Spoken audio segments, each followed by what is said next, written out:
The views expressed on this program are those of the producers and individuals appearing on this program and do not necessarily reflect the views of the Sun Prairie Media Center staff, its video service providers, or the staff and elected officials of the City of Sun Prairie.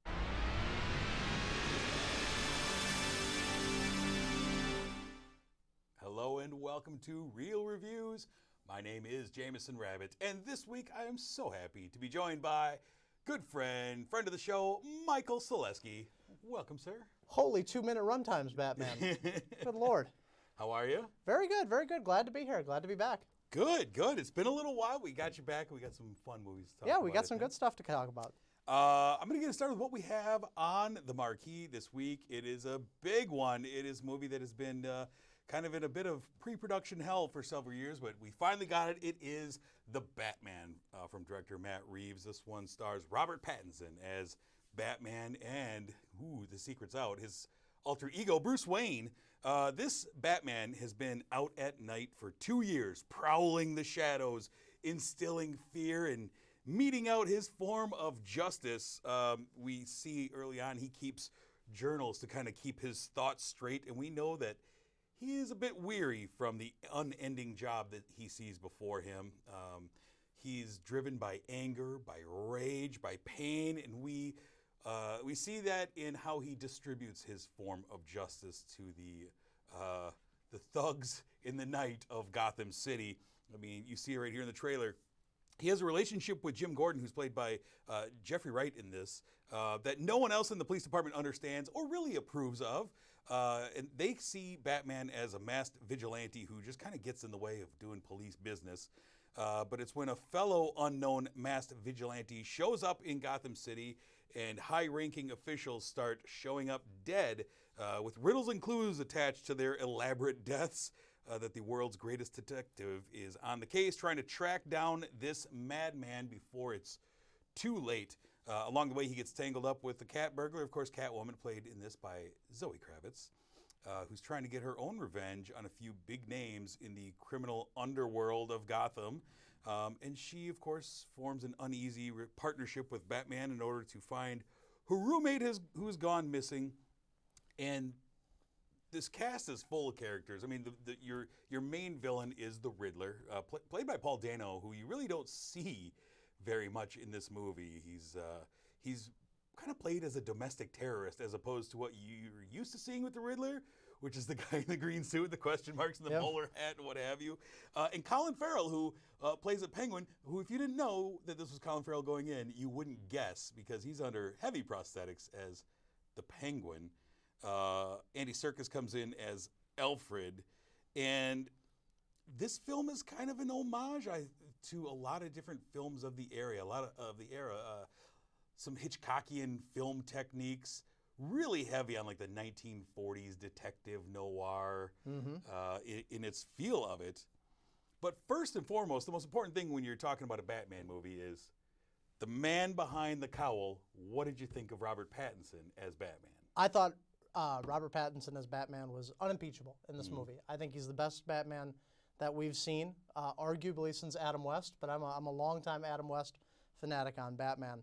I thought he did a great job. I think he plays a wonderful guy who is struggling between two different personas, where he's the Batman by night, he's the social recluse by day. It's a very distinct departure from the Nolan version, where he's sort of a playboy about town by day and a superhero vigilante by night. This, I think, is a more believable dichotomy, where he goes from being a guy that is not generally seen or heard of during the day and spends all of his night sort of beating up thugs as a recreation sport for him. I mean, we don't see a lot of Bruce Wayne in this movie. For a 3-hour movie, very little Bruce Wayne, actually. And I kind of saw him because I thought they did a great job when he's out of the mask. He's got the black eye makeup kind of running down his face. He looks weary. And it felt to me like he was kind of rejecting, his psyche was rejecting Bruce, because Bruce was the guy who watched his parents die. Bruce was the guy who's felt all this pain. And when he's in the Batman suit, it feels like he's more at home. He can get that rage out. And it feels like he's only tolerating having to be this, playboy, this millionaire who everybody knows, because he's still beating himself up. And so I felt like that was, I mean, and he's rejecting Alfred. I mean, we've never seen Bruce treat Alfred this way. No, it's a very different relationship between Alfred, who doesn't have the sound advice and sort of practical, almost humor that he has in a lot of adaptations of Batman. He's really, you almost get the feeling like he's been put in charge of all of Wayne Enterprises, and he's keeping the house running. Absolutely. He's keeping the mansion going, the whole philanthropy arm. We're only 2 years into Right. the Batman. Yep. I like to think that the production hell that this movie went through was actually to depict the time that Robert Pattinson was out there being Batman. Those couple years on the That's street. pretty much it. That's about right, you know.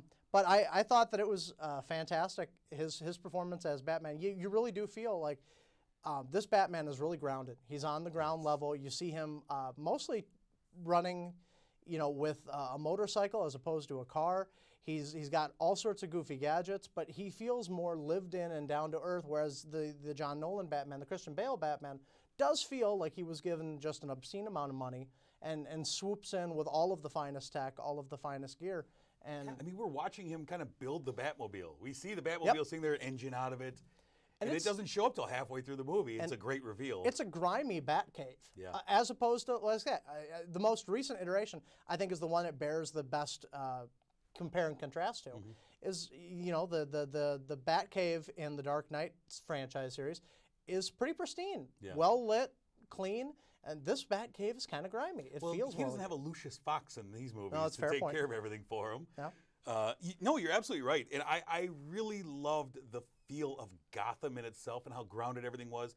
Like I say, the fact that the Riddler doesn't look like a supervillain, he looks like a guy who is a domestic terrorist, and he has his own sycophant fans for him, and he's out there doing horrible things to people. In my mind, you can really see the film inspiration for this movie, I think, is clearly more on the Batman Forever side, where you get more of the Art Deco, the Gothic architecture, the noir. And you know that this version of Gotham was loosely based and filmed on location in Edinburgh, in Glasgow, places where that Gothic architecture is still really prevalent, as opposed to Pittsburgh or New York or Chicago, where some of these other movies have been filmed.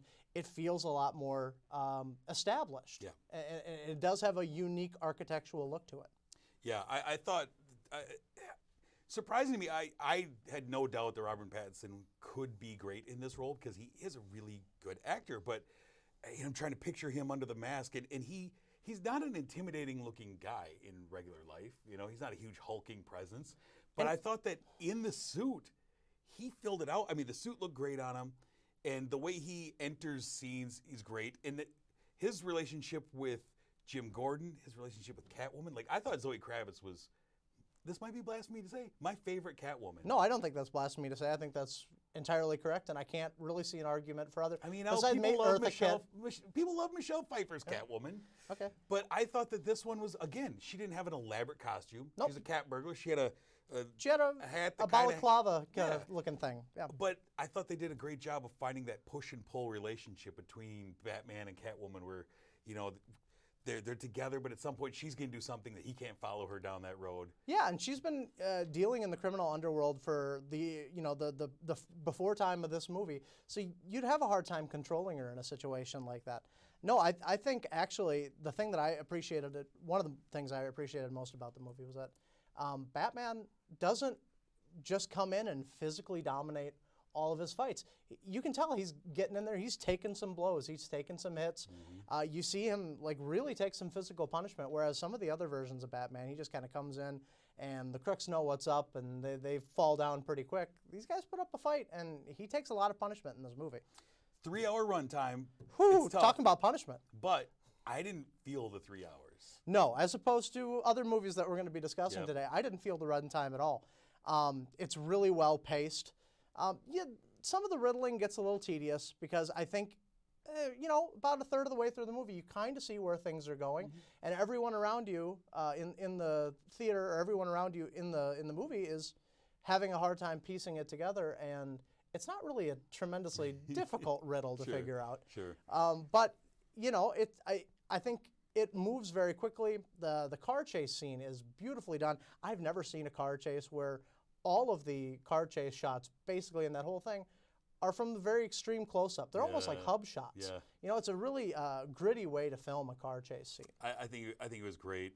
Matt Reeves, I appreciate I didn't have to see the pearls hit the pavement with the Wayne family. Yeah, I for the couldn't do first that one more time. I was so happy I didn't get that. I have little nitpicks about this that don't do anything to affect my opinion of the movie, just little personal things. But I love this movie quite a bit, and it's despite the 3-hour runtime.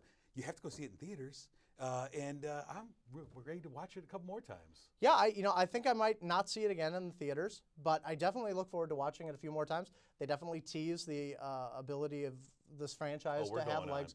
We've got some others. It was really great to see larger crowds in the theaters. Absolutely. Every time you show up at these theaters and you see more butts in the seats, it really makes you feel like we're a little bit closer to having that crowd experience. And the crowd experience at some of these movies is part of the draw. Makes memories, absolutely.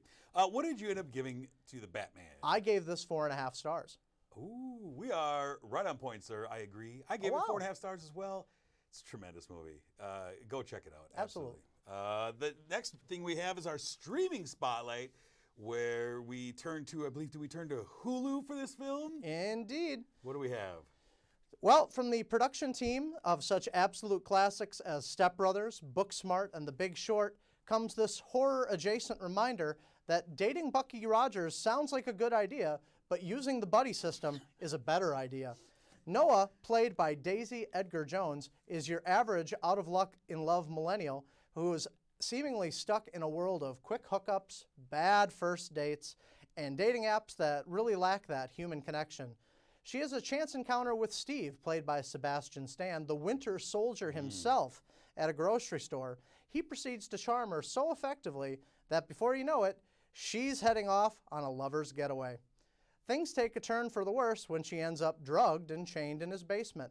And if you think I'm giving too much of the plot away, this all happens before the title card flashes on the screen. 33 minutes in. The movie, both in its promotional material and in its dialogue, is not subtle about what Steve plans to do with Noah. But this movie is far from the gross-out gore fest that you might be expecting from a movie based on its premise. Rather, Fresh is tightly written, well-acted, beautifully shot, with hints of American Psycho and Get Out. This movie is entirely entertaining and clocks in at just under 2 hours, which is a relief. It's becoming the new normal as the 2-hour movie. Yeah. Fresh's plot continues to simmer in a predictably bloody and action-filled conclusion, but that doesn't detract from the rich, full flavor of this movie. Don't let the kiddos watch, and don't make a fancy steak dinner to enjoy while watching it. But do find the time to savor the tension of Fresh, available now, streaming on Hulu. I love it. I love it. Yeah, I mean, what do you do when you find out that the man of your dreams only wants you for your body, right? Yeah, I think this movie wants to say something about internet dating culture, about it being almost transactional. But I think that point falls really flat in this movie because he's the only guy that she doesn't hook up with via the internet. This is app-free. She found this au naturel in the produce section. Like the good old days. Yeah, so I don't think it's really telling us the horrors of internet dating, but rather some of the nice perks that you get used to on internet dating. The ability to look at somebody's backstory. Nope.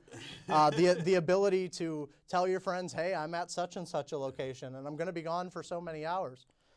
Sebastian Stan with a real nice Patrick Bateman vibe to him. Yeah, I mean, he plays a psycho with a smile. And part of it is I feel like they really leaned into the American Psycho when he's like really enjoying the 1980s songs while he's doing some procedures and such. Yeah, they must have been contractually obligated not to use any Huey Lewis in the News music, probably for good reason, because that would have been almost too much, I think. But yeah, he's dancing around, preparing product. Let's put it that way. Yeah, yeah. A couple things that drove me nuts and drive me nuts about most movies like this is she's got a couple friends, Molly and Molly's friend Paul, who was bartender, who I feel like they didn't do as much as they could have in this movie, and it kind of drove me nuts because I mean, as far as characters, they're shown doing things and then they just kind of disappear for a while. Yeah, they disappear when the plot needs them to disappear, and they show up when it's very convenient for the plot. Yeah. No, and I totally get it. But at the same time, I think Paul's the character of Paul has a fairly decent excuse. He can't legally give away some of this, or can't ethically give away some of this information, which kind of forces the plot to take its time. I really thought that the movie has a lot to say about, the necessary nature of things where you've got to let people know where you're going.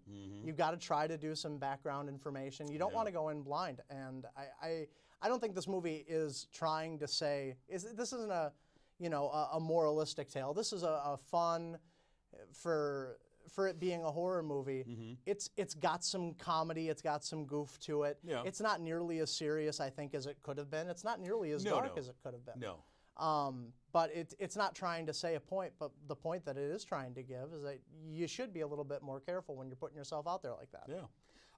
I was really impressed by the film editing in here. And then I looked up the director, Mimi Cave, and I see that it's got a deep history in music videos. Like, okay, that makes sense. Because there was a lot of really interesting editing choices and tying into the music that I thought were sometimes grotesque, but often interesting in how they were portrayed. Basically, two performances in this movie carry 90% of the film. Yes. We're kind of in one spot for most of it. Yeah, And, it's almost like a play. It's almost one set production. I thought that the production team, you can really tell that they put some money into this. I'm almost surprised we didn't see this on the big screen. You had to go to Hulu to see it. Yeah. They put the production team, like I say, Adam McKay, he's been putting out some really good stuff out there. I'm a huge fan of his work with The Big Short. He's produced a lot of Will Ferrell movies. Take it. They have had a very public breakup, though. They refuse to talk to each other. Well, I can understand why, I guess, on some level, but he's put together some of his better work. He helped produce a movie called Eurovision that I absolutely love, that I don't think enough people have seen. Yeah. But you can really tell they put some money into this production. It's got a lot of great music. The sound design is really good in it. I think it tells a really good visual story. The architecture of Steve's house is ominous to the point where, the main character walks in, Noah, and you think, you should walk out. Yeah. There's no reason to stay in this house. Absolutely. All right, sir. Fresh. What type of score does it get from you? I gave it 4. I really enjoyed it. I can't say it was tight. It was entertaining the whole way through. It comes to a really predictably bloody end, but thankfully it's not. It's not a movie that's absolutely bathed in gore. I think you can watch this and not feel really sick to your stomach, except for a few choice scenes. I had a cheeseburger while I was eating it. Yeah, I enjoyed it. I thought the final chapter of the final section of the movie kind of lost its edge for me. I don't know, kind of got a little hokey for me, but enjoyable film, 2 great performances. I give it 3 out of 5. It's a good movie. It's worth checking. I gave it 4 out of 5. She took a bite out of crime. Stop it. All right, let's move on to our final film of the week. This one we have Drive My Car from director Ryusuke Hamaguchi. Stars Hidetoshi Nishijima as Yusuke Kafuku. This is a Japanese film, by the way. Yusuke and his wife Oto have a loving relationship. She writes screenplays. He is a well-known actor and director. They're very much in love, even though he knows that she sees other men. One day, though, he discovers her with a young actor, Koshi Takatsuki, who he has met before. He discovers them together, but he goes unnoticed and really never says a word about it. Kind of is odd to him. Unfortunately, shortly after this event, Yusuke finds his wife dead from a brain hemorrhage. We find him again 2 years later, and he's still kind of living in a fog. He drives his red Saab, the titular car, listening to the same tape, one that Oto had made for him, with her voice reciting lines from a play that he was in called Uncle Vanya. And it's this exact play that he has now been hired to direct, with one stipulation from the theater company, that they provide him with a driver who will drive him in his red Saab. He bristles at this at first, but he sees this young driver, a young lady named Misaki Watari, sees that she's a skilled driver, and when casting begins for the Uncle Vanya play, he finds himself face to face with the same young actor who was with his wife days before her death. It's a strange situation, to be sure. He has to confront a lot of emotions in this as he deals with a lot of painful memories. We also see the importance of this car to him. It's been true. It's been faithful. It's never failed him. It's kind of a safe space. He's surrounded by Oto's voice, the comfort that it brings. Misaki's driving allows him to kind of forget where he is. She doesn't impose on him or his ritual of doing things. And this is a kind of similar to the previous film, Fresh, Credits start rolling like 42 minutes into this movie. 41 minutes. Exactly. Crazy, Yep. right? I'm like, this is happening again. It's a very methodically paced film. Clocks in at 3 hours. An hour into this movie, I'm kind of wondering where we're going. I found myself being like, okay, we keep watching these rehearsals and such, and I was struggling with where we're going with this movie. I like Yasuki and Misaki, his driver. I like when they're together. I like their moments of them kind of bouncing off each other, sometimes not even saying much to each other. But I could have the runtime. I felt the runtime in this movie. The description of the plot that you gave was far more action and Yeah. and plot that this movie had. I can't say enough bad things about this movie. I might be in the extreme minority, and opinion out there is very positive on the movie. I don't think it's worth the 3 hours runtime. I was looking at my stopwatch the whole time as well. I paused it several times to see. You know, if you were to tell somebody on the street that you were going to watch a 3-hour Japanese movie revolving mostly around an adaptation of a Russian novel by Chekhov, I think you'd put most people to sleep just with the one-sentence description. And to me, it never makes it out of first gear. If this movie it centers a lot of its time with the main character, the director, actor, survivor of his wife, just reciting lines in his car, and it's unending. Yeah, there's that, and we have a lot of rehearsal sequences of just him working with these actors, and I got engaged though. I mean, so I thought the movie opened really interesting, and I thought it ended really well. I really was hooked in on the end of the movie. There's a lot in the middle that could have been trimmed. You could have trimmed a lot of these rehearsal sequences. You could have trimmed some of these just driving along, but I did like when he and the young actor kind of had their interchanges. I loved when he and his driver had moments. He asked her to take her to where she grew up, and she's telling stories about her youth. I really liked that. The only time for me that the plot sped up was when he was discussing his wife's stories in the car with the actor that he is almost convinced that he was sleeping with his wife. But other than that, I mean, I didn't feel any sort of chemistry between the driver and the passenger in any sort of the sense.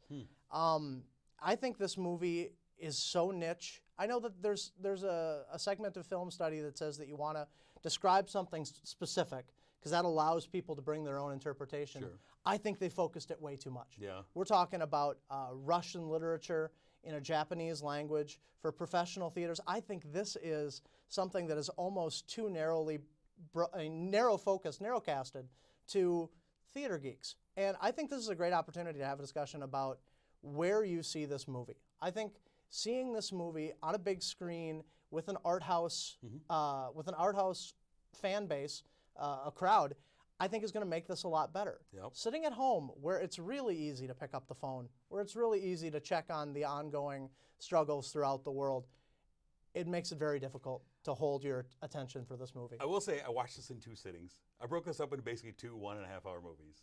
It's Lent. I felt like giving myself punishment. I sat through it the whole way. But I did enjoy the performances for the most part. I was kind of in on a lot of it. I do think that if this was a 2-hour and 10-minute movie, it would have been way better.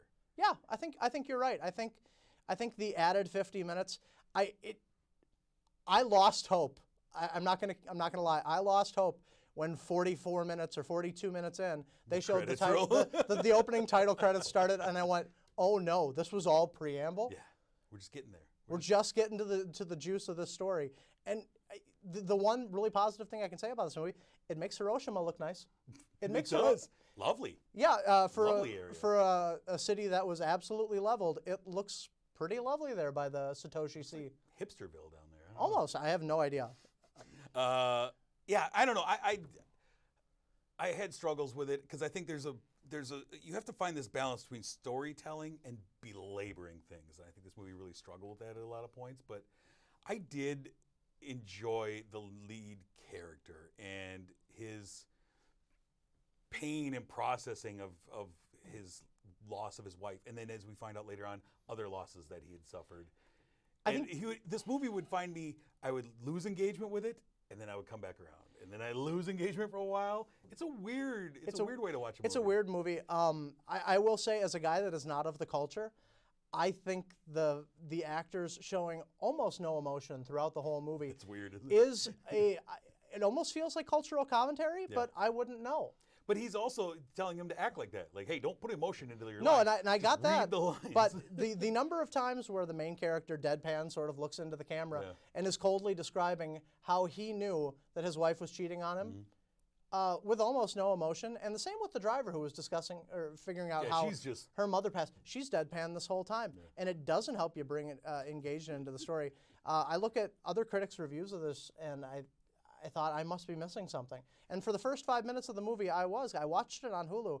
I had to turn on the subtitles. Yeah, I was having issues with my Hulu. Sometimes the subtitles would just cut out. Yeah, the first 5 minutes of the movie was entirely in Japanese, no subtitles, and I thought, oh, it's a really interesting way to bring somebody into a movie. And then after about 5 more minutes, I thought, no, this must be a problem, and I had to turn on the subtitles because they wouldn't keep this bit going for 10 minutes. Oh, this is a fun bit for 3 hours. No. What did you end up ultimately giving Drive My Car?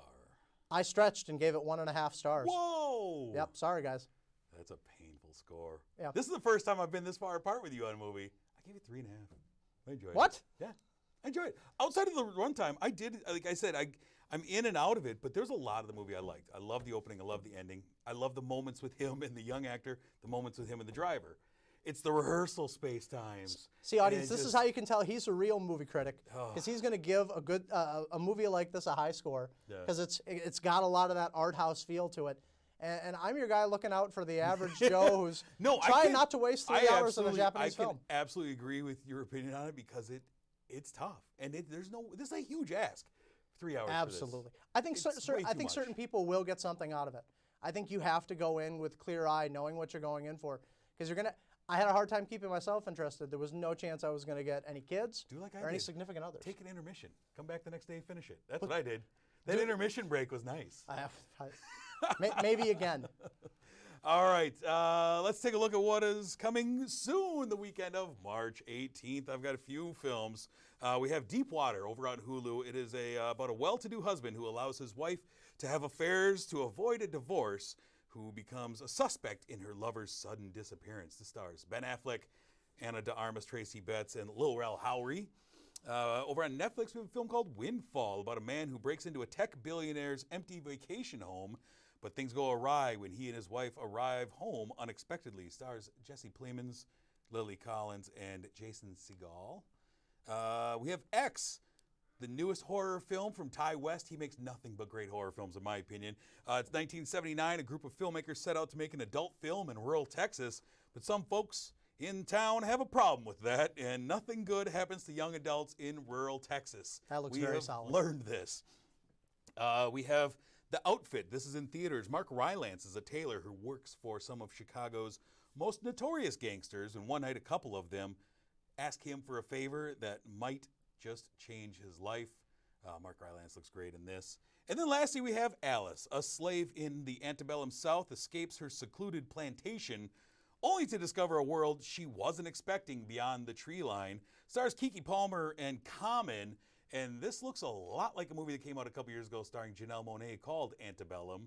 I hope that this is much better than that movie. But those are the movies that will be coming out the weekend of March 18th. Before we go any further, though, we want to thank our sponsor, Marcus Theaters, the Palace here in Sun Prairie. Thank you for sponsoring this program, providing a wonderful dream lounger for me to sit in each and every week as we watch these great movies. It's especially nice when they're 3 hours long to have a dream lounger to kick back in and shovel down way too much popcorn in 3 hours. But thank you again for your sponsorship. Next week, I've got such films as The Adam Project, Turning Red. I'm also going to be joined by Steve Sabaki as we give our Oscar picks and predictions because we're getting real close, folks. So you want to tune in for that to see who we give our awards to. Sir, thank you again for, first off, sitting through multiple 3-hour movies for this. Yep. And coming out to give your opinion to the folks. I do it for the show. Got a boy. Well, until next week, I'm Jameson. And I'm Michael. Thanks for watching.